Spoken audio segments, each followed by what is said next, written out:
Buenas tardes. Vamos a la clase de hoy trata fundamentalmente de la solución secuencial de problemas de optimización.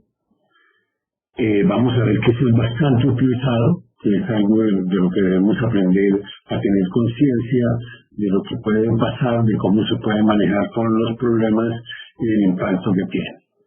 Entonces digamos que estamos metidos en un problema en el cual yo voy a hacer un loop en alguna forma, voy a hacer un loop en el cual voy a estar pasando y resolviendo muchas veces un problema y vamos a categorizar ese problema por pertenecer a una familia. Una familia de problemas básicamente es que van a pertenecer a la misma dimensión y corresponden a versiones donde los parámetros del modelo cambian, pero no cambia la dimensión del modelo. O sea, todas son corridas sobre el mismo sistema, sobre la misma sistema de cervecería, sobre el sistema de generación, que es siempre el mismo, y eso nos va a configurar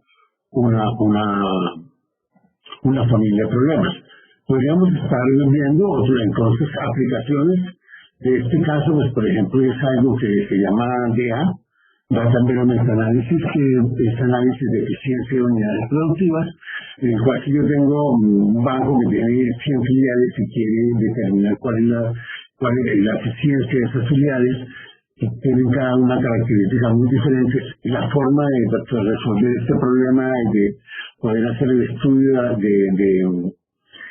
estudio básicamente de productividad de esas unidades productivas, es resolver tantos problemas como unidades productivas tenga, o sea que tendría que ser para el caso de 100 veces resolver el problema, va a ser el mismo problema, cambiando los datos, en cada vuelta va a dar un caso de la unidad productiva que estamos tratando, pero pertenecen a la misma familia. Entonces yo podría, esa es la característica fundamental. Podríamos tener otro caso, que es el caso de tecnologías de gran escala.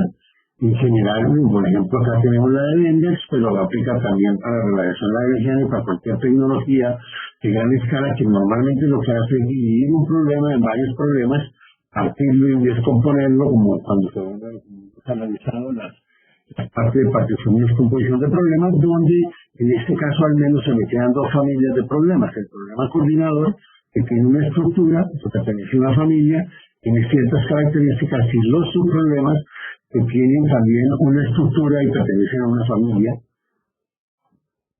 de problemas. Entonces ya vemos que, por ejemplo, podemos tener ciclos donde tenemos dos familias de problemas en las cuales tenemos que pasar repetidas veces hasta que consigamos, en el caso de Vendes, pues la convergencia. Es más o menos el ciclo que tocaría hacer. Entonces, vamos a aprender a analizar cómo se resuelve esto de una manera eficaz, fundamentalmente. Entonces, como decía, pues, ¿qué casos de aplicación tenemos? Diríamos que la selección de secuencial de familias de problemas, como el DA, básicamente es uno de construcción de curvas Pareto, es otro caso, y la construcción de envolventes convexas, para representar partes en modelos matemáticos también puede implicar que la construcción de una envolvente convexa, un convex hull de soluciones óptimas, implica hallar la solución óptima para una buena cantidad de problemas, para a partir de ahí tener, por ejemplo, una malla de problemas, de puntos con los cuales los voy a llevar y los voy a representar en el modelo matemático. Y también para las tecnologías de gran escala. Entonces, para mirar esto, pues vamos a tomar como referencia el análisis fundamentalmente de programación lineal, y es porque en el fondo también muchos de los problemas que se resuelven en la vida, pues los estamos resolviendo es con programación lineal. Cuando vemos un problema de programación entera, al hablar de un problema de programación entera, se resuelve con branch and bound, y en branch and bound lo que implica resolver muchos problemas de programación lineal. Entonces, es importante conocer cómo funciona esto. Entonces vamos a hablar de simplex, el método simplex, porque también es el método que está más orientado para poder trabajar con rearranque de problemas, básicamente por estar trabajando sobre soluciones básicas, que las vamos a aclarar claramente a continuación. Entonces, cuando entramos a ver el caso de programación lineal, pues tenemos que el problema primario y el problema dual son dos problemas que están en dos espacios diferentes, pero que cuando yo consigo uno de ellos, el óptimo de uno de ellos, yo automáticamente puedo entrar a resolver el otro problema a través de una transformación. Entonces, miremos qué es lo que pasa si utilizamos el modelo primal simplex. Pues yo voy a recorrer puntos extremos de este poliedro. Estos puntos extremos pues se caracterizan por ser soluciones básicas. Cualquier punto interior ya no es una solución básica, ¿cierto? Entonces, una solución básica es la que está en un punto extremo. Y vamos a subir entonces de que la solución de este problema pues será siempre, por eso estamos utilizando el método simple, nos va a dar un punto extremo, o sea que nos va a dar una solución básica, y yo podría averiguar en cualquier momento el valor de las variables duales a través de esta transformación que es ve que es el costo de las variables básicas por la inversa de la base, la inversa a los vectores asociados a las variables básicas. Y esto es pues, básicamente el método simplex en términos muy generales. Cuando estamos mirando qué está pasando, cuando yo resuelvo el método simplex, qué pasa en la zona de factibilidad dual, pues lo que fundamentalmente ocurre en la zona de factibilidad dual es que los puntos imagen que yo tengo pues no están dentro de la zona de factibilidad, están fuera de la zona de factibilidad.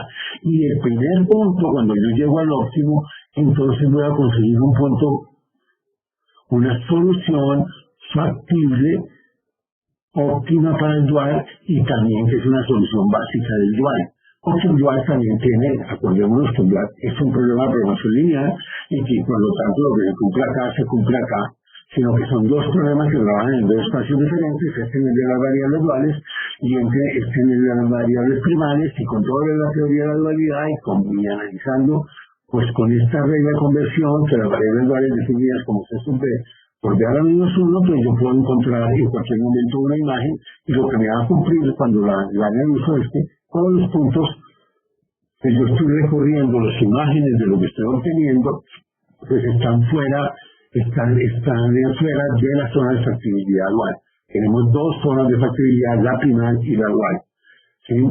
El dual simple, cuando yo utilizo dentro del dual simple, el algoritmo dual simple, lo que yo me estoy moviendo es sobre la zona de factibilidad dual, como un punto extremo de la zona de factibilidad dual, y a partir de ahí me voy moviendo hasta que llego al óptimo. En el momento que llego al óptimo, pues utilizando esto lo puedo revertir, y entonces estoy encontrando también la solución del primal. Entonces tenemos que, cuando vemos todo esto, tenemos dos algoritmos básicos, el primal simplex y el dual simplex. El primal simplex que arranca y trabaja con una solución factible buscando la optimalidad, y el dual simplex que arranca en una solución infactible buscando en una solución infactible, pero cumpliendo que las reglas de optimalidad, las condiciones de optimalidad que se reflejan fundamentalmente en que es factible a la solución dual, ¿sí?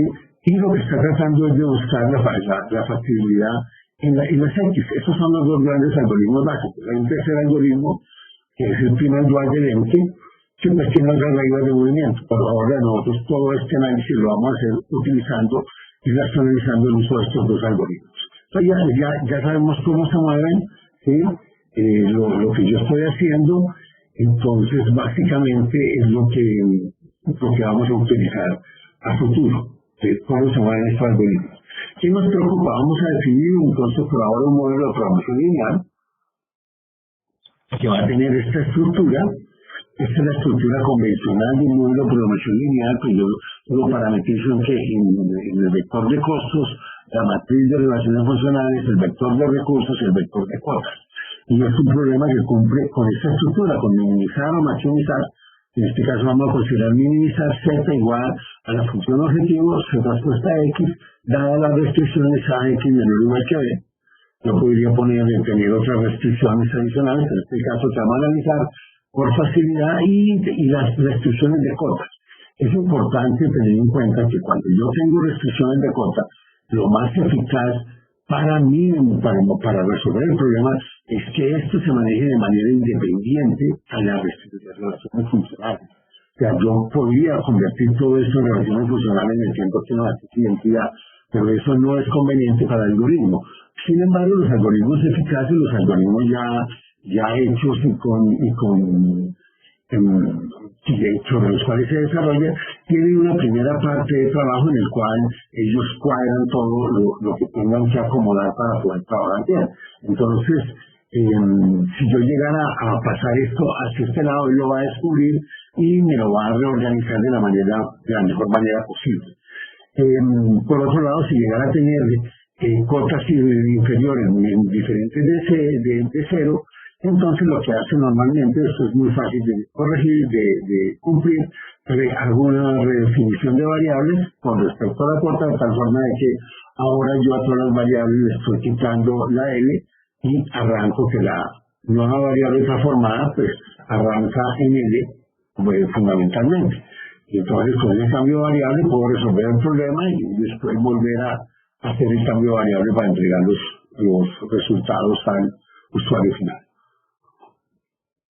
Entonces, nosotros vamos a sintetizar este comportamiento en dos algoritmos, el primal simple revisado acotado y el dual simple revisado acotado. No vamos a entrar a aclarar, pues ya sabemos primal simples y dual simples que son. El acotado tiene que maneja directamente esto como restricciones de cota, y el revisado tiene que ver con un proceso de cálculo que lo hace diferente, digamos, de la versión de la versión más simple del simplex, está la versión estándar. Sin embargo, en un algoritmo simple hay muchísimos más parámetros, y hacer un buen algoritmo simple implica bastante trabajo, mucho más allá de lo que se ve en un curso normal de optimización básico. Sí, hay bastante por conocer para poder montar un algoritmo eficaz. Entonces, ¿qué nos interesa de los programas? Nos interesan las soluciones secuenciales de problemas que pertenezcan a una misma familia. Para pertenecer a una misma familia, pues una condición va a ser que tenga la misma matriz A.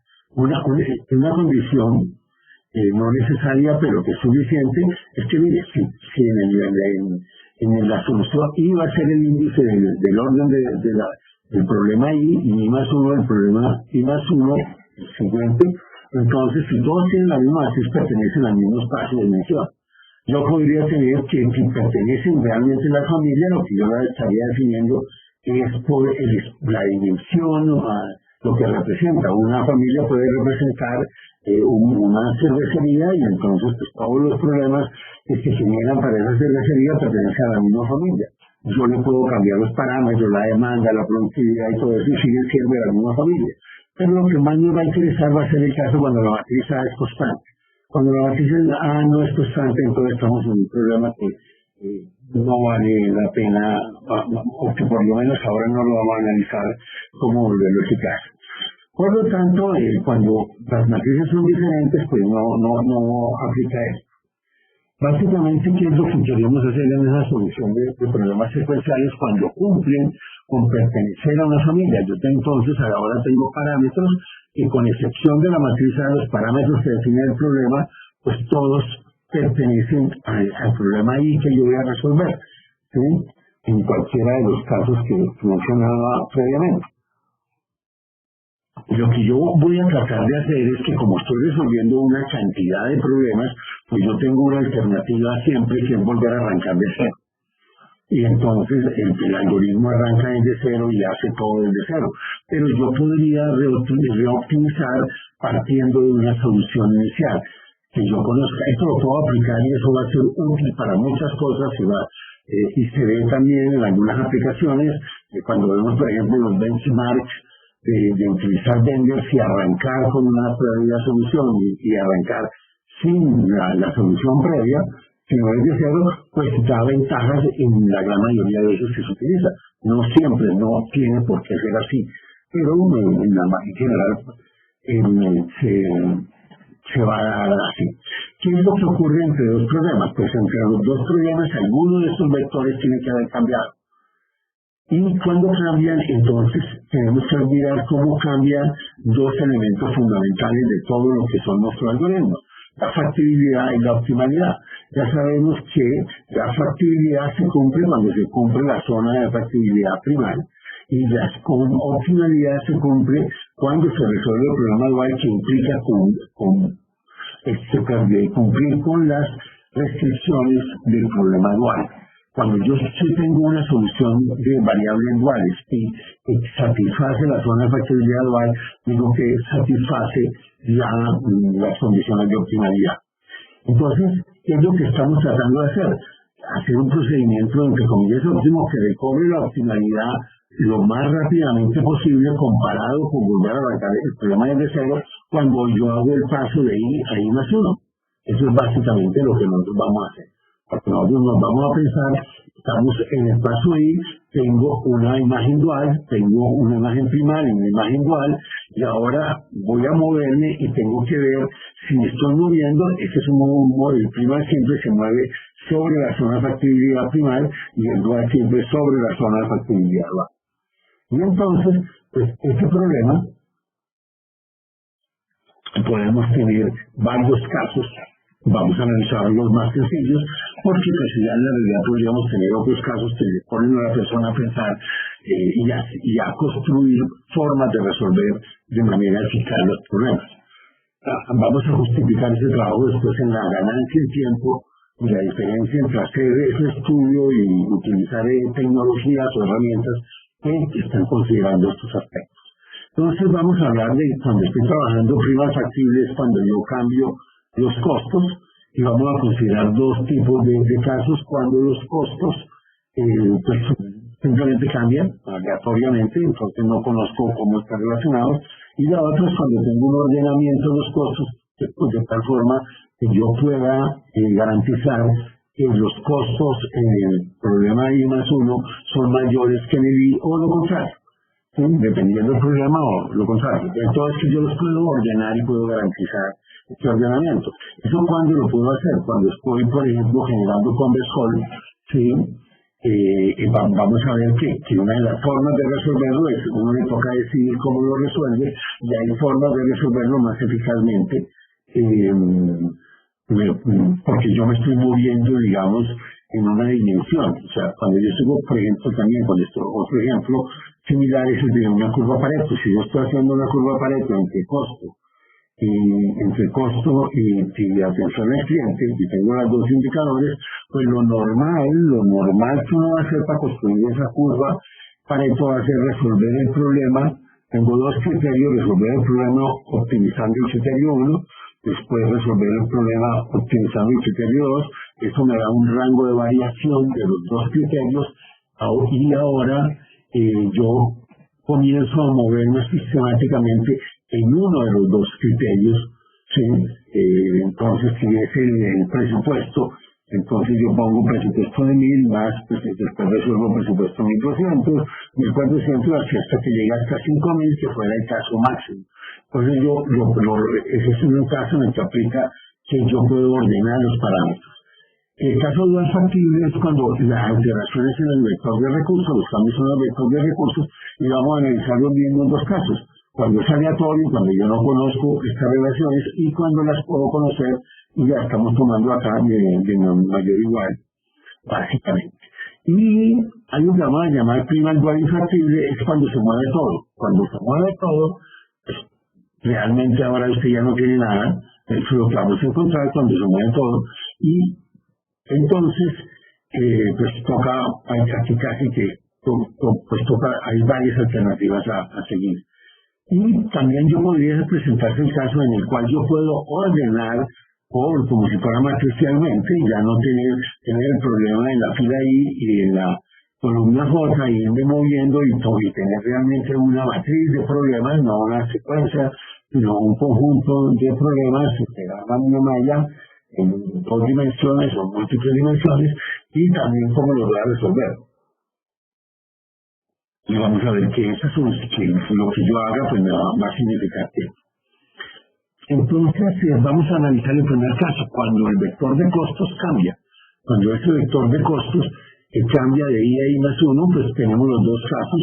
El caso cuando no tengo control y el caso cuando yo conozco que están ordenados de alguna forma. Realmente el ordenamiento que debo tener acá es el contrario. Perdón. Y es cuando garantizo que la función I más 1, C de I más 1 crece. Vamos a ver si está bien. Sí. Tengo que revisar bien. Bueno, entonces, entremos a mirar el caso básicamente de cuando C sub I y C sub I más 1 son diferentes. Cuando C sub I y C sub I más 1 son diferentes, son totalmente diferentes.